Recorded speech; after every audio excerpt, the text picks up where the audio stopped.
This is just a sample of the audiobook. To get the complete audiobook, access the link posted in the first comment. Where did you go this morning?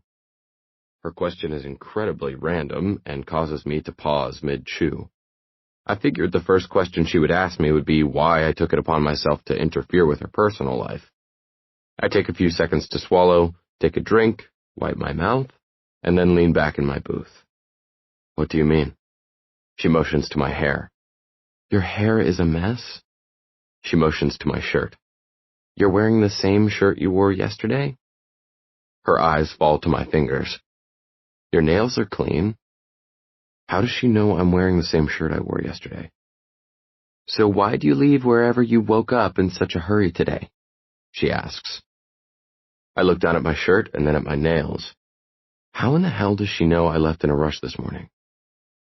People who don't take care of themselves don't have nails as clean as yours, she says. It contradicts the mustard stain on your shirt. I look down at my shirt, at the mustard stain I hadn't noticed until now.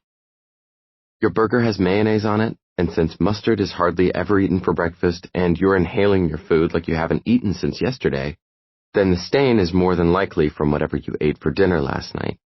And you obviously haven't looked in a mirror today, or you wouldn't have walked out of your house with your hair looking like that. Did you take a shower and fall asleep without drying your hair? She touches her long hair and flicks it between her fingers. Because hair as thick as yours bends when you sleep on it wet, makes it impossible to fix without rewashing it. She leans forward and eyes me curiously. How in the heck did the front of your hair get so jacked up? Do you sleep on your stomach or something? What is she, a detective? I stare at her in disbelief. Yeah, I sleep on my stomach, and I was late for class. She nods like she somehow knew that already. The waiter appears with a fresh plate of food and refills her water. He opens his mouth like he wants to say something to her, but she's not paying attention to him. She's still staring at me, but she mutters a thank you at him. He looks like he's about to walk away, but before he does, he pauses and turns back to face her. He wrings his hands together, obviously nervous to ask whatever question is about to leave his mouth. So, Donovan O'Neill? Is he your father? She looks up at the waiter with an unreadable expression. Yes, she says flatly.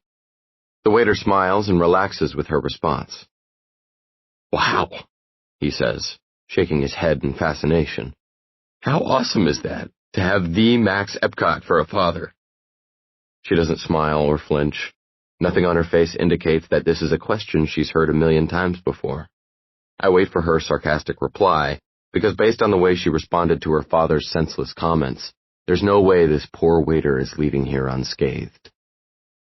Just when I think she's about to roll her eyes, she releases a pent-up breath and smiles. It was absolutely surreal. I'm the luckiest daughter in the world. The waiter grins. That's really cool. When he turns and walks away, she faces me again.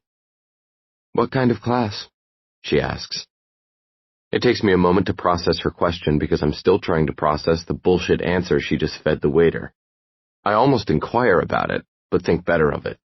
I'm sure it's easier for her to give people the answers they hope to hear, rather than an earful of the truth. That, and she's probably the most loyal person I've ever met because I'm not sure I could say those things about that man if he were my father. Creative writing. She smiles thoughtfully and picks up her fork. I knew you weren't an actor. She takes a bite of her salmon, and before she swallows the first bite, she's already cutting into it again. The next several minutes are spent in complete silence while we both finish eating. I clean my entire plate, but she pushes hers away before she even finishes half of it.